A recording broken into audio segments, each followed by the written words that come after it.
Hello friends, welcome to लक्ष्य academy Indore. तो आज की इस वीडियो क्लास में हम हमारे भारतीय संविधान विषय को आगे बढ़ाएंगे और संविधान की अनुसूचियों पर आगे चर्चा करेंगे। जैसा कि पिछले वीडियो क्लास में हमने अनुसूचियों पर कुछ चर्चा की थी, उस वीडियो क्लास में हम अनुसूची 1 से लेकर अनुसूची 6 तक, शेड्यूल नंबर 1 से शेड्यूल नंबर 6 तक चर्चा कर चुके हैं। आज हम इस क्लास में शेड्यूल नंबर 7 से 12 तक की बात करेंगे, मगर उसके पहले पिछली क्लास को 1 सेकंड में रिवाइज करेंगे।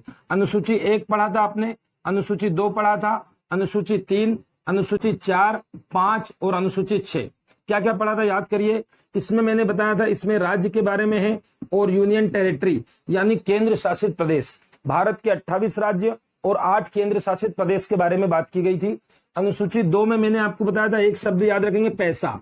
पैसा क्यों याद रखेंगे? क्योंकि इसमें 2 अक्षर रहेंगे। हिंदी में पैसा में 2 अक्षर। पैसा से संबंधित सैलरी और अलाउंसेस और पेंशन के बारे में, वेतन भत्ते और पेंशन इसमें दिया गया है। अनुसूची 3 में क्या दिया गया था? शपथ। शपथ को इंग्लिश में हमने बोला था ओथ। ओथ के बारे में दिया गया था 1, 2, 3। हिंदी में 3 अक्षर हैं तो अनुसूची नंबर 3 रहेगी। हिंदी में 2 अक्षर हैं तो अनुसूची नंबर 2 रहेगी। इसमें राज्यसभा की सीटों का आवंटन दिया था। सीटों का आवंटन, आवंटन यानी अलॉटमेंट। अलॉटमेंट यानी किस राज्य से कितने मेंबर राज्यसभा में जाएंगे। फॉर एग्जांपल उत्तर प्रदेश से 31, मध्य प्रदेश से 11। तो इसमें भी हमने बोला था 1, 2, 3, 4, 4 अक्षर आएंगे। 4 अक्षर आएंगे तो आप बोलेंगे अनुसूची नंबर 4 है। रही बात 5 और 6 की, तो हमने इसको एक साथ याद कराया था, नंबर 56। 56 नंबर जब भी आएगा आप बोलेंगे एससी एरियाज और एसटी के बारे में है। अनुसूचित क्षेत्र और अनुसूचित जनजातियों के लिए अलग से प्रशासन, मगर हमने बोला था इसमें पूरे इंडिया का है। इसमें भारत के अनुसूचित क्षेत्र और भारत की अनुसूचित जनजातियों का है, मगर इसमें 4 राज्य मना है। AMTM इसमें मना है, ये क्रॉस लगा दिया, क्योंकि ये 4 राज्य किसमें है? AMTM इसमें है, ये राइट लगा दिया। और AMTM का फुल फॉर्म दिया था असम, मेघालय, त्रिपुरा, मिजोरम। ये MPPSC मेंस 2018 का 3 नंबर का क्वेश्चन है कि संविधान की 6वीं अनुसूची का संबंध किन 4 राज्यों से है। यदि आपने चारों राज्य लिख दिए तो आपको 3 में से 3 नंबर मिलते हैं उसमें 2 लाइन के क्वेश्चन में। अब असम, मेघालय, त्रिपुरा, मिजोरम, इन 4 राज्य में भी SC ST का जो भी है एडमिनिस्ट्रेशन के बारे में। तो ये हो गया हमारा रिवीजन। 6 अनुसूचियां हम पढ़ चुके थे। तो फिर आज क्या पढ़ेंगे? आज पढ़ेंगे अनुसूची नंबर 7। अब ये अनुसूची नंबर 7 क्या है? शेड्यूल नंबर 7 आज से स्टार्ट करेंगे। शेड्यूल नंबर 7 में 3 प्रकार की लिस्ट दी गई है, संघ सूची, राज्य सूची और समवर्ती सूची। सेंट्रल लिस्ट, स्टेट लिस्ट और कॉन्सर्न लिस्ट लिख देते हैं। एक दिया है संघ सूची, एक दिया है राज्य सूची और एक दिया है समवर्ती सूची। क्या होता है देखिए, केंद्र और राज्य 2 चीजें होती हैं, ठीक है। हमारे यहाँ सेंट्रल लेवल पर भी गवर्नमेंट होती है, स्टेट लेवल पर केंद्र सरकार और राज्य सरकार, जैसे मोदी जी की सरकार और मध्य प्रदेश में शिवराज सिंह चौहान जी की सरकार। तो केंद्र सरकार क्या क्या काम करेगी, यानी केंद्र सरकार कौन कौन से मामलों में कानून बना सकती है, ये इसमें लिखा है। राज्य सरकार किन किन मामलों में कानून बनाएगी, वो राज्य सूची में लिखा है।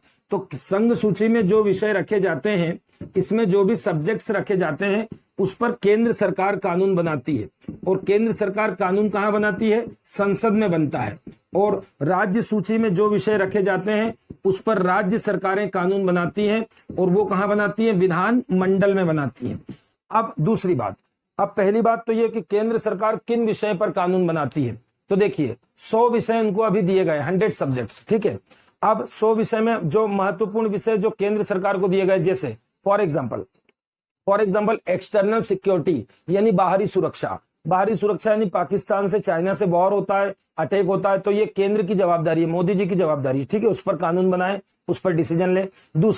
दूसरा नेवी की बात करें, जल सेना आपकी जो, या फिर आर्मी की बात करें, थल सेना की, या फिर वायु सेना यानी एयरफोर्स की बात करें, इनके लिए भी कानून केंद्र सरकार बनाएगी। फॉर एग्जाम्पल तीसरा एटॉमिक एनर्जी यानी परमाणु ऊर्जा, इस पर भी केंद्र सरकार को अधिकार दिया गया है, ठीक है। चौथा डिप्लोमेटिक अफेयर्स, मतलब जो कूटनीति होती है, अन्य देशों के साथ हमारे संबंध होते हैं, डिप्लोमेटिक रिलेशनशिप, उस पर भी केंद्र सरकार के पास में। फॉर एग्जाम्पल यूएनओ मतलब संयुक्त राष्ट्र संघ, इसके संबंध में जो भी डिसीजन लेंगे वो केंद्र सरकार कानून बनाएगी।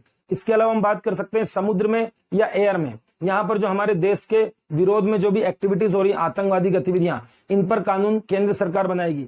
इसके अलावा किसी से वॉर हो जाता है पाकिस्तान से या चाइना से, तो युद्ध और शांति के संबंध में भी केंद्र सरकार निर्णय लेगी। इसके अलावा नागरिकता, इट मीन्स सिटीजनशिप, अभी आपने देखा है नागरिकता CAA आया है, तो नागरिकता के कानून भी कौन बनाएगा? केंद्र सरकार बनाएगी। इसके अलावा एक होता है प्रत्यर्पण मतलब जो भारतीय लोग अन्य देश में फंसे उनको वापस लाने के लिए क्या पॉलिसी है, तो ये सारे। इसके अलावा इंटरनेशनल ट्रीटीज मतलब अमेरिका से कोई एग्रीमेंट कर रहे हो, कोई संधि कर रहे हो, कोई जो भी कर रहे हैं व्यापार वगैरह, तो ये सब केंद्र सरकार के पास है। आपको याद क्या रखना है? याद रखना है कि इसमें ओरिजिनली 97 सब्जेक्ट्स थे, एट प्रेजेंट 100 हो चुके हैं। ओरिजिनली जब संविधान बना था 97 विषय थे, वर्तमान में इसमें 100 विषय हो गए हैं। दूसरी बात करें राज्य सूची के पास, राज्य के पास भी कुछ पावर है जिसमें राज्य ही ध्यान रखेगा। जैसे हेल्थ, हमारी हेल्थ, कोरोना महामारी आई आपने देखा, तो हेल्थ को लेकर जो भी अधिकार दिया गया वो राज्य को दिया गया है। इसके अलावा पब्लिक ऑर्डर मतलब लोक व्यवस्था, इंटरनल सिक्योरिटी, पुलिस वगैरह, ये राज्य के पास है। इसके अलावा सबसे इंपॉर्टेंट इसकी 5वीं प्रविष्टि है जिसमें पंचायत और नगर निगम दी है। पंचायत और नगर निगम का क्वेश्चन पूछते हैं, इसको बोलते हैं लोकल सेल्फ गवर्नमेंट, स्थानीय स्वशासन किसके पास है? आप बोलेंगे राज्य सूची का विषय है। ऐसे कई विषय दिए हैं। अभी हम यहाँ पूरे 100 विषय की बात नहीं करेंगे, अभी हम नॉर्मल बात करेंगे। इसमें उस समय 66 विषय थे, वर्तमान में इसमें 61 विषय हो गए हैं। अब बात करते हैं तीसरी है कॉन्सर्न लिस्ट। इसकी विशेषता क्या है? इसमें जो भी विषय दिए गए हैं उस पर केंद्र सरकार भी कानून बना सकती है और राज्य सरकारें भी कानून बना सकती है। ये एक एरो और ये दूसरा एरो, ये सेंट्रल का, ये स्टेट का। देखिए, यदि केंद्र सरकार कानून बनाती है तो वो भी बना सकती है, राज्य सरकार भी बना सकती है, मगर दोनों का कानून यदि कभी एक दूसरे का विरोध करता है, जैसे ये दोनों उंगलियां हैं एक दूसरे के अगेंस्ट जा रही हैं, एक दूसरे के विरोध करता है, तो ऐसी स्थिति में राज्य का कानून 0 डिक्लेयर किया जाएगा और केंद्र का मान्य किया जाएगा। याद रखेंगे, तो मैं लिख देता हूं, ये दोनों एक दूसरे के अपोजिट होंगे तो स्टेट का 0 हो जाएगा और सेंट्रल लेवल का कानून माना जाएगा। इस बात को याद रखेंगे। मतलब ये कि केंद्र और राज्य दोनों सरकारें समवर्ती सूची के किसी सब्जेक्ट पर कानून क्रिएट कर सकती हैं, बट जब तक वो विरोध ना करे। मगर दोनों कानून एक दूसरे का विरोध करते हैं तो ऐसी स्थिति में राज्य का कानून शून्य माना जाएगा। इसके अलावा क्या याद रखना है? इसमें वर्तमान में पहले इसमें 47 विषय थे, अभी 52 है। तो सबसे पहले तो आप ये डिजिट याद करिए, डिजिट MPPSC में आएगा 100, 61 और 52। तो इसको एक सांस में बोलेंगे, हिंदी में तो जल्दी याद होगा, 100, 61, 52। कैसे बोलेंगे? 100, 61, 52। फिर से बोलिए 100, 61, 52, तो याद रहेगा आपको। 100 इसमें है, 61 इसमें है, 52 इसमें है। अब एक बात, MPPSC जो अभी 25 जुलाई को 2020 का प्री का पेपर हुआ, उसमें इस लिस्ट से बहुत ही गहरा क्वेश्चन आया था। वो गहरा क्वेश्चन जिसने सभी को परेशान किया था, भले वो 1 साल से तैयारी कर रहा हो या 8 साल से लगा हो MPPSC में, ठीक है, UPSC में लगा हो। क्यों परेशान किया था? क्योंकि ये जो 100 विषय में बता रहा हूं, इसके अंदर गए थे और उनके नंबर पूछ लिए थे, किस नंबर पे कौन सा विषय है। तो इतना 100 विषय तो आपसे याद होना नहीं है, ठीक है, मगर इसको आप एक तरीके से पढ़ सकते हैं। मगर वो आपको अगली क्लास में मिलेगा, जब आगे चलकर हम एक क्लास लेंगे जिसका नाम होगा सेंट्रल स्टेट रिलेशन, केंद्र राज्य संबंध। वो मेंस की क्लास होगी, उसमें हम पूरे 100 सब्जेक्ट पर बात करेंगे और सब एंट्री के माध्यम से करेंगे। क्योंकि MPPSC प्री में आपका कोई भी क्वेश्चन बाहर नहीं जाना चाहिए, भले पढ़ना थोड़ा ज्यादा पड़े मगर सफलता एक बार में मिलनी चाहिए। तो अभी इतना याद किया आपने, 100, 61 और 52। अब तीसरी बात प्री की दृष्टि से बहुत इंपॉर्टेंट है, 42वां संशोधन 1976। इसको बोलते हैं 42वां 42nd कॉन्स्टिट्यूशनल अमेंडमेंट 1976। यह इंदिरा गांधी सरकार के समय हुआ था और इस समय क्या किया गया, 5 सब्जेक्ट निकालकर इसमें रख दिए गए, कॉन्सर्न लिस्ट में रख दिए गए। आपसे पूछेगा वो कौन से 5 सब्जेक्ट हैं जिनकी वजह से 47 से ये कितने हो गए, 52। तो याद रखेंगे, मैं लिख रहा हूं पहला लिखता हूं मैं शिक्षा, एजुकेशन। मतलब एजुकेशन एक ऐसा विषय है कि आपकी एजुकेशन के लिए मध्य प्रदेश की सरकार भी कानून बना सकती है और मोदी जी की सरकार भी कानून बना सकती है। एजुकेशन के अलावा दूसरा लिखता हूं जनसंख्या नियंत्रण। ये 5 विषय अभी के अभी याद कर लीजिए। Population control. तीसरा आपको लिखता हूं फॉरेस्ट मतलब वनों को बचाना है, वन यानी फॉरेस्ट, जंगल को बचाना है, क्योंकि ग्लोबल वार्मिंग जैसी समस्याएं अब आने लगी हैं। तो वन और वन में रहने वाले जीव जंतु मतलब वन्य जीव, तो फॉरेस्ट की भी बात कर रहा हूं, वाइल्ड लाइफ और बर्ड्स की भी बात कर रहा हूं, ठीक है। तो वन प्लस वन्य जीव या पक्षी वर्ग जो होता है बर्ड्स, ठीक है, ये तीन हो गए। एजुकेशन पर दोनों कानून बना सकते हैं, पॉपुलेशन कंट्रोल पर दोनों बना सकते हैं, वाइल्ड लाइफ और फॉरेस्ट बर्ड्स पर भी कानून बना सकते हैं। चौथा होता है माप तोल मतलब जो मेजरमेंट होता है, मेजरमेंट का एक अलग डिपार्टमेंट होता है सरकार के पास। माप तोल को लेकर जो भी दुकानदार होते हैं इनके पास माप तोल का जो सामान होता है, इसको लेकर जो भी मेजरमेंट के नियम बनाएंगे वो दोनों सरकारें बना सकती हैं। और लास्ट में आप बोलेंगे न्यायालय के बारे में बात करूं, न्यायालय में क्या आएगा सुनिए। 3 प्रकार की कोर्ट है, देयर आर 3 लेवल, है ना। Supreme court first level, second level is high court and third level is subordinate court. पहले लेवल पे सर्वोच्च न्यायालय होता है, उसके बाद उच्च न्यायालय होता है हाई कोर्ट, उसके बाद होता है अधीनस्थ न्यायालय। तो मैं बात किसकी कर रहा हूं, supreme court and high court को छोड़कर, क्रॉस लगाया, supreme court and high court को छोड़कर अन्य किसी न्यायालय के संबंध में भी दोनों सरकारें कानून बना सकती हैं। तो यह है आपकी पूरी की पूरी अनुसूची नंबर 7। क्या याद रखना है, 161-52। एक तो ये बात याद रखना है, ये 5 एजुकेशन, पॉपुलेशन कंट्रोल, फॉरेस्ट, माप तोल, मेजरमेंट और जुडिशियल, ये पांचों अधिकार कब से आए हैं समवर्ती सूची में, ये आए हैं 42वें संशोधन 1976 कॉन्स्टिट्यूशनल अमेंडमेंट 42। इतना याद रखना है। दूसरी बात याद रखना, समवर्ती सूची जो है इस पर दोनों सरकारें कानून बना सकती हैं, मगर दोनों का कानून विरोध करता है तो राज्य का शून्य होगा। और सबसे इंपॉर्टेंट बात आप प्री की दृष्टि से याद रखेंगे, ये ऑस्ट्रेलिया से लिया है, ऑस्ट्रेलिया में ऐसा कॉन्सर्न लिस्ट था, वहीं से हमने लिया है। तो पूछेगा समवर्ती सूची का कॉन्सेप्ट कहां से लिया है, ऑस्ट्रेलिया से। ये हो गई समवर्ती सूची, इसको बोलेंगे, आप बोलेंगे अनुसूची नंबर 7 में क्या है, तो बोलेंगे 3 प्रकार की लिस्ट है, केंद्र सूची, राज्य सूची और समवर्ती सूची। अब बात करते हैं अनुसूची नंबर 8 की।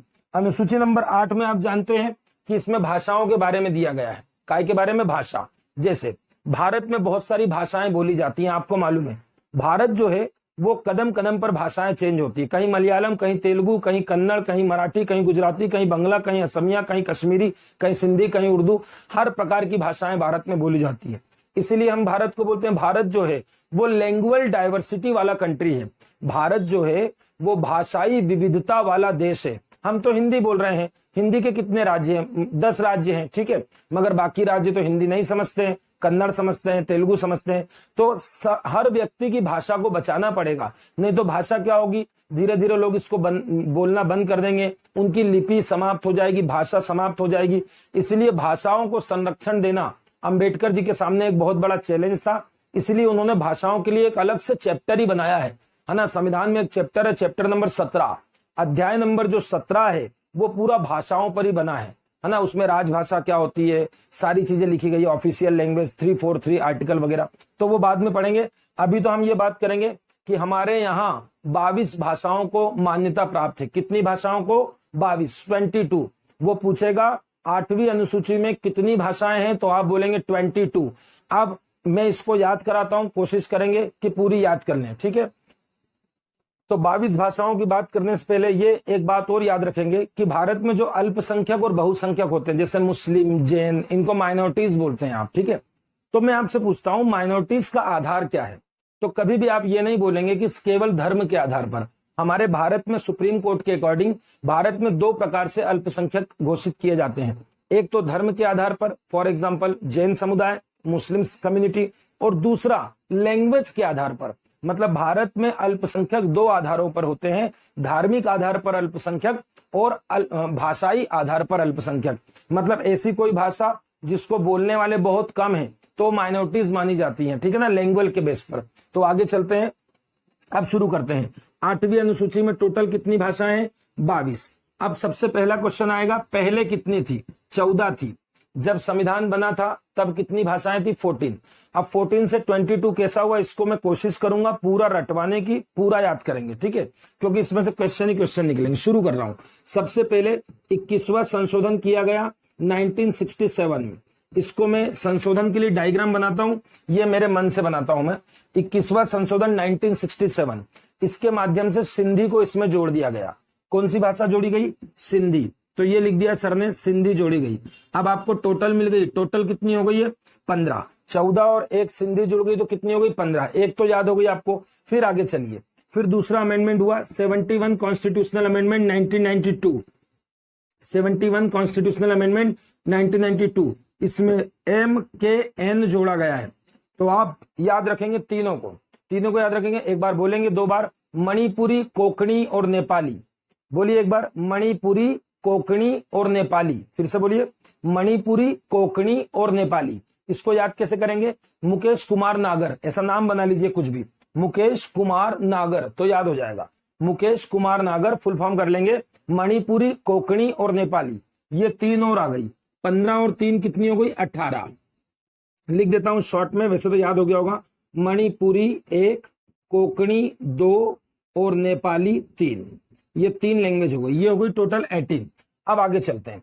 फिर आया 92 कॉन्स्टिट्यूशनल अमेंडमेंट 2004, 2004, ठीक है। एक्ट का नाम 2003 है, जोड़ी गई 2004 में, ध्यान रखेंगे। तो ये इसमें 4 भाषाएं हैं, BDMS, 2003 एक्ट लिखेंगे, 2003 एक्ट में 2003 लिखेंगे। BDMS फुल फॉर्म याद करेंगे, फिर से पहले तो याद करें, BDMS जोड़ा गया, BDMS, ठीक है। इसका फुल फॉर्म बोडो असम वाली, बोडो डोंगरी, फिर मैथिली और संथाली। फिर से बोलता हूं, B से बोडो, फिर D से डोंगरी, फिर M से मैथिली एंड S से संथाली। झारखंड के आसपास बोली जाती है संथाली। एक बार इतना रिवाइज कर लीजिए, फिर विश्वास करेंगे आप तो मैं आपको पूरी 22 याद कराऊंगा, ठीक है। मगर आप पहले इतना करके सुनाइए। अब इसको मैं डिजिट कैसे याद कराऊंगा, देखो ध्यान से देखना, डिजिट में थोड़ा सा मैथ्स लगाएंगे तो याद हो जाएगी। ये कितना लिखा है 21 तो आपको याद हो जाता है, 21 रुपए आप पूजा में भी चढ़ाते हैं, और 21 याद होता है। वैसे 71 भी याद होगा क्योंकि एक जैसे हैं, 21 71। एक बार बोल लीजिए 21 71। अब एक बात ध्यान रखेंगे, अब जब आप इन दोनों को मैथ्स लगाएंगे और इन दोनों का टोटल निकालेंगे तो टोटल में तीसरा वाला अपने आप निकल जाएगा। 1 और 1 2, 7 और 2 9, तो आप एक साथ कर सकते हैं।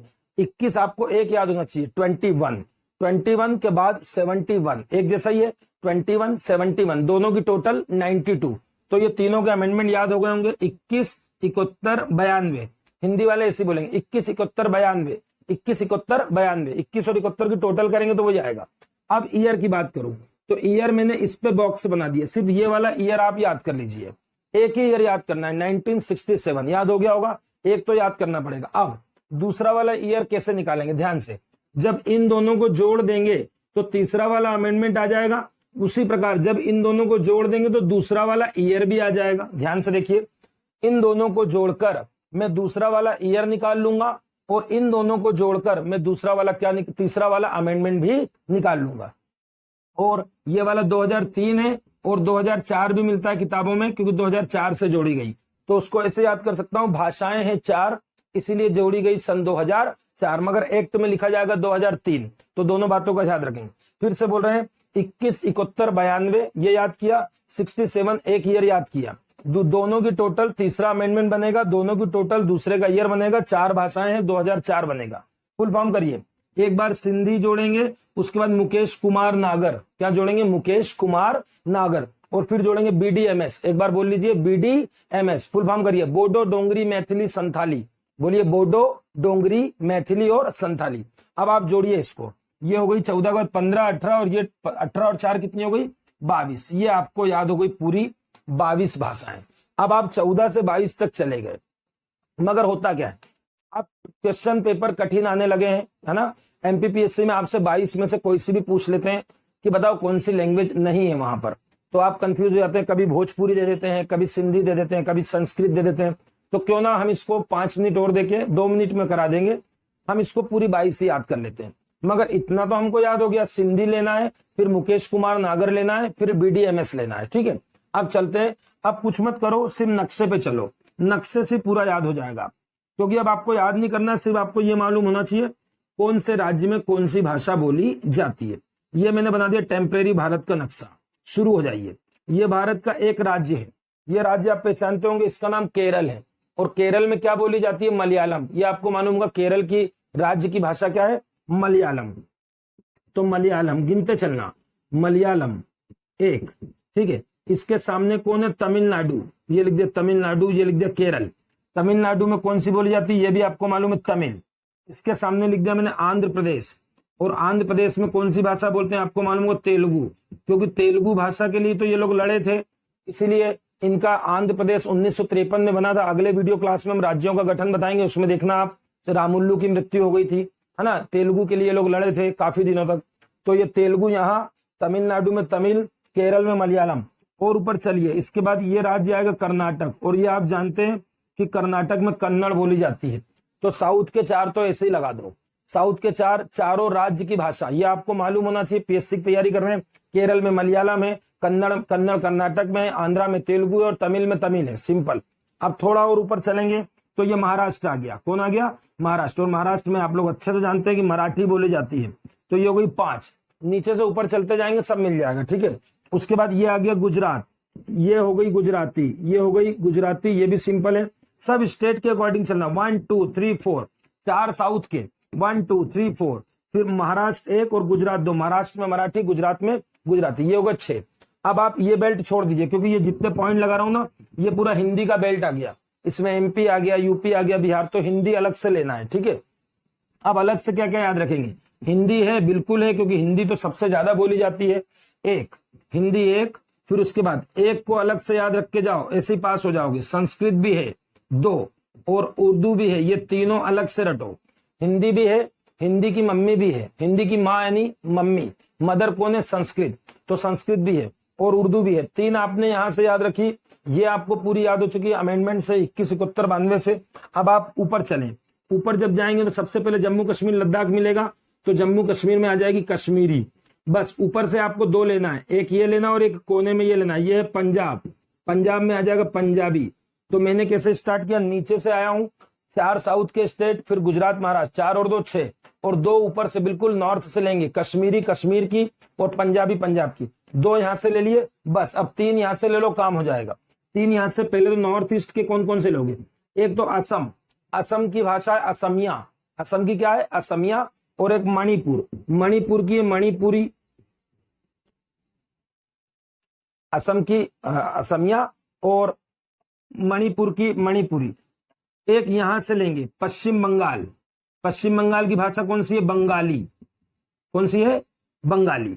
तो एक बार रिवाइज करेंगे, यहां कितनी हो गई थी? 14 और 8, 14 और 8 जोड़ी बाद में, 14 में 8 जोड़ी तो कितनी हो गई? 22। 8 तो ये हो गई 9 10 11, कितनी हो गई? 9 10 11। नीचे से चलो, 12 13 14 15, 15 हो गई। महाराष्ट्र 16, इसके बाद ये 17, फिर इसके बाद ये 18, इसके बाद ये 19, इसके बाद असम की 20, और पश्चिम बंगाल की 21, और एक कौन सी हो गई? मणिपुर। नहीं, मणिपुर तो यहां आप कवर कर चुके हैं। एक कौन सी बची है इसमें? मणिपुर क्रॉस करें। इसकी जगह आपको लेना है आंध्र प्रदेश के ऊपर। ये आंध्र प्रदेश से, आंध्र प्रदेश के ऊपर कौन सा राज्य आता है बताइए? उड़ीसा। तो उड़ीसा की भाषा क्या हो गई? उड़िया। उड़ीसा की क्या हो गई? उड़िया। और उड़ीसा का नाम चेंज हो गया है, ओडिशा हो गया है, तो उसकी भाषा का भी नाम चेंज हुआ, ओडिसी हो गया। उड़ीसा का ओडिशा, और ओडिसी उसकी भाषा। तो एक बार रिवाइज करना, तो कैसे रिवाइज करेंगे? इधर वाला पूरा याद है? बिल्कुल याद है। 8 हो गई, इधर वाली बाद में जोड़ी गई, ठीक है। फिर 3 तो मैं ऐसे याद कर रहा हूं, हिंदी है, हाँ है, संस्कृत है, बिल्कुल है, उर्दू भी है। 8 और 3 कितनी हो गई? 11। अब 11 के बाद कैसे चलेंगे? नीचे, भारत में नीचे से चारों उठाओ।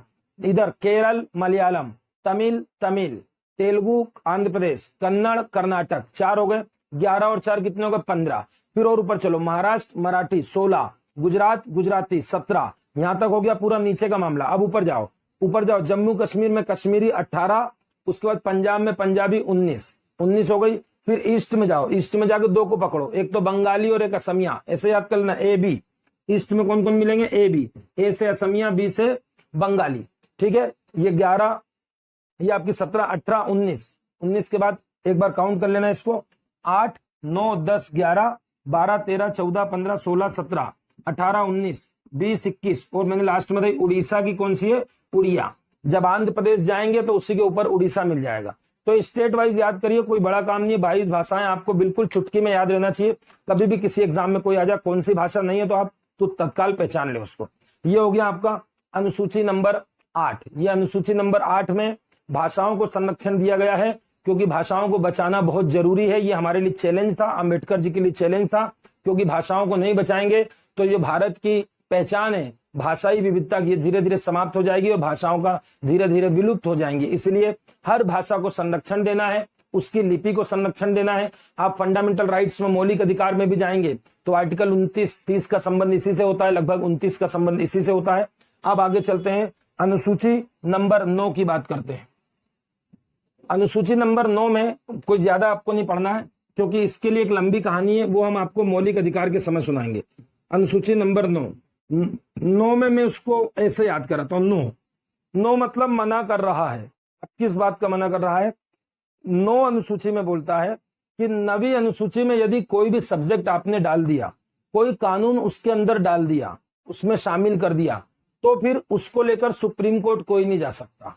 सुप्रीम कोर्ट में उस कानून को लेकर केस नहीं लगा सकते हो, वाद योग्य नहीं है, जस्टिसिएबल नहीं है, मतलब जुडिशियल रिव्यू नहीं हो सकता उसका।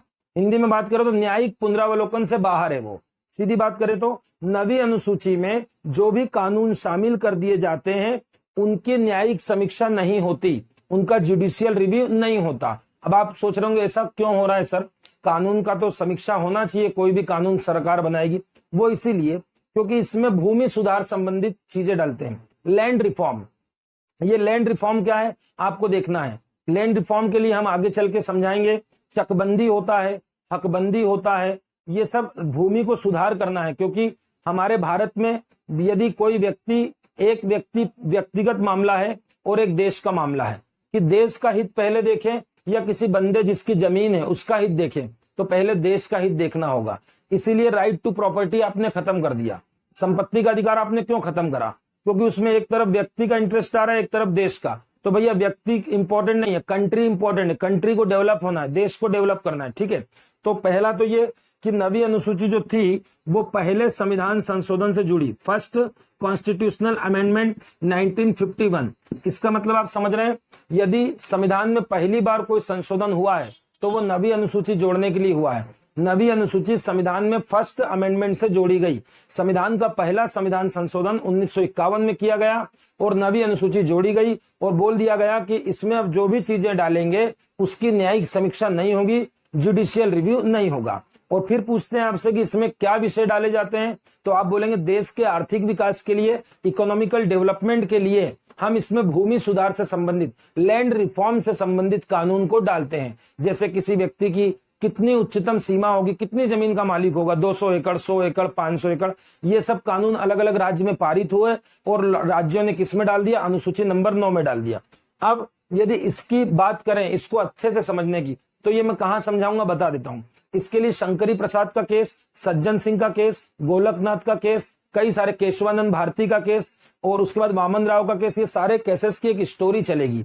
आपको स्टोरी वाइज ही समझ में आएगा। ये कब समझाऊंगा? जब मैं मौलिक अधिकार पढ़ाऊंगा। मेंस वाला एक क्वेश्चन, एमपीपीएससी मेंस या यूपीएससी मेंस में क्वेश्चन आएगा, क्या मौलिक अधिकार में अमेंडमेंट हो सकता है ना? Are fundamental rights amendable? तो आपको इस पे कमेंट करना है कि भैया क्या मौलिक अधिकार में भी चेंज हो सकता है, अमेंडमेंट हो सकता है? तो फिर आप शुरुआत ही यहीं से करेंगे। 9 शेड्यूल जोड़ेंगे, फिर शंकरी प्रसाद, सज्जन सिंह के बाद गोलकनाथ के बाद केशवानंद के बाद ऐसे केसेस से मैं सुनाऊंगा। तो ये पूरी स्टोरी है बेटा, इसमें 1-1.25 घंटा लगेगा सुनने में। अभी सिर्फ इतनी याद रखेंगे कि भूमि सुधार से संबंधित इसमें कानून रखे जाते हैं और जो कानून रखे जाते हैं उनकी न्यायिक समीक्षा का मतलब होता है जुडिशियल रिव्यू। आगे चल के बताऊंगा आर्टिकल 13 का 2 आएगा, 13 का 2, उसमें आएगा जुडिशियल रिव्यू। उस पर मैं चर्चा करूंगा अच्छी खासी। अभी तो ये कि ऐसे कानूनों को जो 9वीं अनुसूची में शामिल कर दिए गए हैं उनकी न्यायिक समीक्षा कभी भी नहीं हो सकती। मगर बाद में सबसे लास्ट में केशवानंद का केस आया था 1973 में, केशवानंद भारती वर्सेस केरल राज्य। तो उसके बाद एक केस आया था 1981 में, वो केस था वामन राव का। ये जरूर याद रखेंगे। अभी ये वामन राव के केस में एक नया डिसीजन आया था। वामन राव के केस में सुप्रीम कोर्ट क्या बोलता है? 1981 का ये केस है। 1981 के इस केस में सुप्रीम कोर्ट ने बोला नहीं भैया ऐसा नहीं है। अब आप ऐसा नहीं बोलेंगे कि 9वीं अनुसूची में जो डल गया उस पर न्यायिक समीक्षा नहीं होगी। अब ये बोला कि ठीक है, अभी तक जो इसमें डल गया वो डल गया, मगर अब से मतलब अब का मतलब क्या है? अब का मतलब है 24 अप्रैल, ये तारीख घोट के पी जाइए, एक क्वेश्चन एमपीपीएससी प्री में बनाएगा। 24 अप्रैल 1973, 24 अप्रैल 1973, ये तारीख बहुत इंपॉर्टेंट है, काई की तारीख है ये। इसी दिन केशवानंद भारती का डिसीजन आया था, बहुत बड़ा केस था, अभी तक का सबसे बड़ा केस था। और दूसरी बात, उसमें क्या दिया गया था? उसमें प्रिंसिपल ऑफ बेसिक स्ट्रक्चर, मूलभूत ढांचे का सिद्धांत दिया था सुप्रीम कोर्ट ने। अब ये मूलभूत ढांचे का सिद्धांत क्या है, ये सब हम उसी समय चर्चा करेंगे जब मैं बता रहा हूं इसकी पूरी कहानी, फंडामेंटल राइट्स के साथ बात करूंगा इनकी, ठीक है। तो वो बोलते हैं, वामन राव के केस में सुप्रीम कोर्ट बोलता है कि 24 अप्रैल 1973 केशवानंद के मामले में डिसीजन की जो डेट है, इस डेट के बाद यदि नवी अनुसूची में कोई भी कानून जाएगा तो उसकी जुडिशियल रिव्यू, उसकी न्यायिक समीक्षा की जा सकती है। तो वर्तमान स्थिति क्या है आपको समझ में आ गया? जो डल गया वो तो डल गया, मगर 24 अप्रैल 1973 के बाद इसमें जो भी कानून शामिल किए जाएंगे वो न्यायिक समीक्षा के अधीन होंगे, अंडर जुडिशियल रिव्यू होंगे। अभी इतना याद करना है। और अभी काम का क्या है? नो का मतलब मना करता है, कोई भी कोर्ट मत जाना। यदि नवी अनुसूची में कोई चीज आ गई तो उसको लेकर आप कोर्ट नहीं जा सकते। तो एक तो नो याद कर लो, दूसरा याद कर लो कि पहला संशोधन इसी समय हुआ था संविधान में, फर्स्ट कॉन्स्टिट्यूशनल अमेंडमेंट 1951 में हुआ था। भूमि सुधार संबंधी इसमें कानून जाते हैं, इसकी न्यायिक समीक्षा नहीं होती, मगर वामन राव के केस में बोला गया है कि इस तारीख के बाद जो भी शामिल हुआ उसकी समीक्षा की जाएगी। अब बात करते हैं अनुसूची नंबर 10 की। अनुसूची नंबर 10, अब आपको मैं बता दूं कि पहले हमारे संविधान में 8 अनुसूचियां थी, केवल 8। वर्तमान में कितनी हो गई बेटा? 12। तो 8 के बाद 9, 10, 11, 12, 4 बढ़ाई है, तो चारों का अमेंडमेंट आएगा एग्जाम में, ठीक है। तो इसका अमेंडमेंट क्या बोला हमने? पहला संशोधन, इसका याद रखेंगे 52 कॉन्स्टिट्यूशनल अमेंडमेंट 1985 से जोड़ा गया। वो पूछेगा 10वीं अनुसूची कौन से संशोधन से जुड़ी है, तो क्या बोलेंगे? 52वां संशोधन 1985। काय से संबंधित है? दल बदल से संबंधित है। दल बदल मतलब आप देखते हैं कई बार नेता पार्टी छोड़ देते हैं, सरकारें गिर जाती है, हमारे मध्य प्रदेश में, कर्नाटक में ये सब हमको देखने को मिलता है। तो आपको आपके देश में दल बदलने को लेकर कोई रूल रेगुलेशन पहले नहीं था, फिर बाद में इसकी कमी महसूस हुई तो 1985 में 10वीं अनुसूची जोड़ी गई, जिसमें दल बदल को लेकर नियम, कायदे, कानून निर्धारित किए गए। अभी हम उन नियमों की बात नहीं करेंगे, आगे चल के जब हम अयोग्यता पढ़ेंगे, 102 पढ़ेंगे, सांसद कब अयोग्य हो जाएगा दल बदल के आधार पर, तब हम बात करेंगे जब हम संसद पढ़ाएंगे। मगर अभी क्या याद रखेंगे? एक सांसद की बात करूं और एक विधायक की। तो सांसद की बात करूंगा 102 के 2 में, और विधायक की बात करूंगा 191 के 2 में। एक एमपी मतलब मेंबर ऑफ पार्लियामेंट, सांसद, इससे अयोग्य हो सकता है, एक विधायक इससे अयोग्य हो सकता है। मतलब अनुसूचित 10 का संबंध किन 2 आर्टिकल से है? 102 का 2 और 191 का 2, ठीक है, विधायक के लिए और सांसद के लिए। दूसरी बात, सबसे ज्यादा महत्वपूर्ण क्वेश्चन में यहाँ स्टार लगा के बना रहा हूं, यदि कोई व्यक्ति दल बदल कानून के अनुसार अयोग्य हो गया है, ठीक है ना, डिसएलिजिबल हो गया है, वो अयोग्य हो गया है, तो इसका डिसीजन कौन लेगा? सुप्रीम कोर्ट लेगा, चुनाव आयोग लेगा? तो यहां पर ध्यान रखेंगे ये वाला डिसीजन अध्यक्ष लेगा। यदि लोकसभा की बात है तो लोकसभा का अध्यक्ष लेगा, राज्य में विधानसभा की बात है तो विधानसभा का अध्यक्ष। तो बोल देता हूं, दल बदल संबंधी जो भी मामले आएंगे उसका निर्णय कौन लेगा? लिख देता हूं, अध्यक्ष द्वारा लिया जाएगा। जो भी आपके हाउस में अध्यक्ष है, लोकसभा में अध्यक्ष है, विधानसभा में अध्यक्ष होता है, ठीक है। मगर एक और अच्छी बात बता देता हूं, एक सुप्रीम कोर्ट में मामला गया था, उस मामले में बोला कि क्या अध्यक्ष ने किसी को बोल दिया तुम जाओ, तुम अयोग्य हो, तुमने नियम से दल नहीं बदला, नियम से अलग विरोध में दल बदला है, तो दल बदल के आधार पर कोई सांसद अयोग्य हो सकता है, डिसएलिजिबल हो सकता है? बिल्कुल हाँ। इसका डिसीजन कौन लेंगे? अध्यक्ष। मगर सबसे बड़ी बात कि अध्यक्ष द्वारा जो डिसीजन लिया गया कि आप अयोग्य जाओ, तो क्या इसका जुडिशियल रिव्यू होगा कि अध्यक्ष ने जो किया वो सही किया कि नहीं? तो इसको बोलेंगे आप यस, बिल्कुल होगा। मतलब अध्यक्ष का जो निर्णय है, अध्यक्ष ने दल बदल का निर्णय दिया है, वो अंडर जुडिशियल रिव्यू रहेगा, मतलब उसकी कोर्ट में समीक्षा की जा सकती है। वेरी इंपॉर्टेंट पॉइंट है, याद रखेंगे। अब बात करते हैं अनुसूची नंबर 11 और अनुसूची नंबर 12 जो कि बहुत इजी है, आपको मालूम है। 11 में दिया गया है पंचायत के बारे में और 12 में दिया गया है नगर निगम, नगर पालिका, नगर परिषद के बारे में। तो पंचायत के बारे में इसमें दिया गया है और स्थानीय शहरी स्वशासन के बारे में यानी नगर निगम, नगर पालिका के बारे में इसमें दिया गया है। नगर निगम पालिका के बारे में इसमें दिया गया है। पहली बात क्या याद रखेंगे, पंचायत की शक्ति क्या होगी इसमें बताया है। पंचायत का अधिकार, प्राधिकार लिखें, अथॉरिटी, इंग्लिश में बोलेंगे अथॉरिटी, इसमें बताया गया है। और दायित्व यानी उत्तरदायित्व, रिस्पॉन्सिबिलिटी, मतलब power, authority and responsibility. Panchayat की क्या शक्ति होंगी, क्या प्राधिकार होंगे और पंचायत के क्या क्या रिस्पॉन्सिबिलिटीज होंगी, ये सब अनुसूची 11 में है। यही 3 बात अनुसूची 12 में नगर निगम के लिए दिया गया है। शहरों में नगर निगम, नगर पालिका, नगर परिषद होती है और गांव में ग्राम पंचायत, जनपद पंचायत और जिला पंचायतें 3 स्तर पे ये भी होती है, 3 स्तर पे ये भी होती है। अब आगे इनको हमको डिटेल में पढ़ना है क्योंकि पर्टिकुलर ये एक टॉपिक है, भाग 9 और भाग 9 एक, चैप्टर 9 और 9 का 1। जब हम पढ़ेंगे तो बहुत डिटेल में पंचायत की बात करेंगे, अभी तो सिर्फ अनुसूची पढ़ रहे हैं।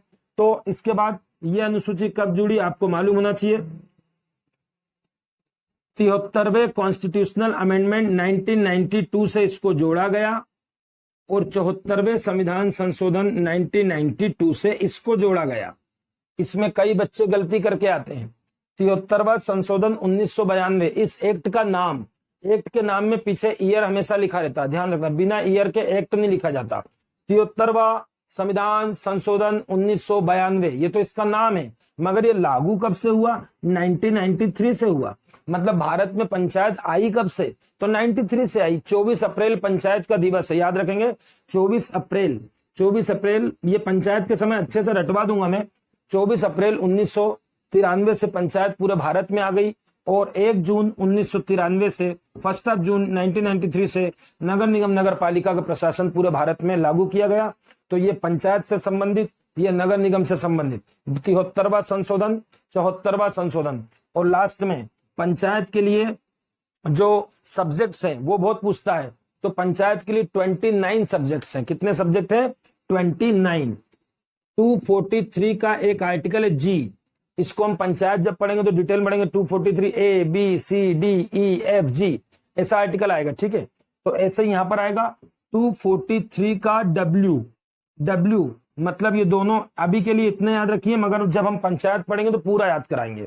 इसमें 243 जी की बात की गई है और कुल मिला के 29 विषय हैं। ये क्वेश्चन सबसे ज्यादा आता है कि पंचायत के लिए कितने विषय पर काम करेगी। कितने विषय दिए हैं आपने पंचायतों को, पंचायतों को हमने 29 विषय दिए हैं, तो याद रखेंगे। और पूछेगा नगर निगम को आपने कितने दिए, नगर पालिका को, तो आप बोलेंगे 18 विषय दिए हैं सर, 18 विषय नगर निगम के। नहीं याद हो रहा तो मैथ्स लगाओ, ऐसा बोलो 2 9 जा 18, 2 नम 18, खेल खत्म। 2 नम 18, 2 × 9 = 18, तो 2 नम 18 बोल देंगे, काम हो जाएगा। ये था नगर निगम, ये थी पंचायत, ये था दल बदल, ये था 9। इन चारों को कैसे याद करना है, आज जो मैंने पढ़ाया वो क्या क्या पढ़ाया, ये तो मेरा पुराना रिवीजन है। आज मैंने पढ़ाया 7 और 8, आप इनका पेयर बनाइए, 7 और 8 का पेयर बनाइए। कैसे बनाएंगे, 7 में सूची, 8 में भाषा, ऐसा बोलना सीखें। 7 में सूची, 7 से 7, 7 से सूची, 7 में सूची, 8 में भाषा, क्या बोलेंगे, 7 में सूची, 8 में भाषा। फिर 9 में क्या बोलेंगे, 9 में 9 मतलब जुडिशियल रिव्यू नहीं होगा। 10 में द से 10, द से दल बदल, द दवात का अक्षर पकड़ेंगे, द से 10 और द से दल बदल, याद हो गया। 9 में 9, द से 10 और दल बदल। 11 और 12 आपको याद रखना पड़ेगी, पंचायत और नगर निगम। ये हो गई पूरी 12 अनुसूची। रिवाइज करेंगे 1 मिनट में। 1 में राज्य, 2 में पैसा 2 अक्षर, 3 में शपथ 3 अक्षर, 4 में सीटों का आवंटन 1 2 3 4 4 अक्षर, वो भी राज्यसभा की सीटें, लोकसभा नहीं बताएंगे। 5 और 6 हम बोलेंगे 56 number SC ST, 56 number SC ST। उसके बाद हम बोलेंगे 7 में सूची, 8 में भाषा, क्या बोलेंगे, 7 में सूची, 8 में भाषा। 9 में 9, 10 में दल बदल, 10 से 10, 10 से दल बदल। 11 में पंचायत और 12 में नगर निगम। ये पूरा आपका 12 अनुसूची। अब रही बात, जो भी बातें मैंने बोली डिटेल में करने की, ये वाली बात 9 अनुसूची मैं अच्छे से समझाऊंगा। तो जब मैं सारे केसेस पढ़ाऊंगा, जब मैं मौलिक अधिकार पर आ जाऊंगा, फंडामेंटल राइट्स पर आऊंगा, ठीक है। उसके बाद पंचायत नगर निगम, ये पर्टिकुलर एक टॉपिक होता है, कैसे होती है, कैसे चुनाव होता है, ग्राम पंचायत क्या होती है, ये सब मैं उसी समय डिटेल में बताऊंगा। इसके बारे में मैं एक बार फिर चर्चा करूंगा जब चुनाव आयोग वगैरह पढ़ाऊंगा, जब, ठीक है ना, कि कब कब सांसद या विधायक अयोग्य हो सकते हैं।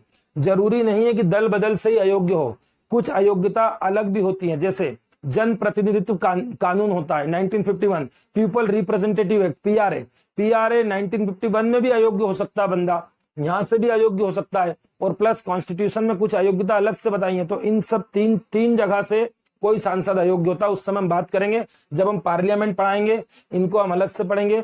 ये हो गई आपकी 12 अनुसूची, सेकंड क्लास थी अनुसूची पे। उम्मीद करता हूं समझ में आया होगा। किसी भी प्रकार का कोई भी डाउट आए तो आप कमेंट बॉक्स में लिखें, मैं जरूर उसका आपको जो भी उत्तर होगा वो देने की कोशिश करूंगा। आज के लिए इतना काफी है। धन्यवाद। जय हिंद, जय भारत।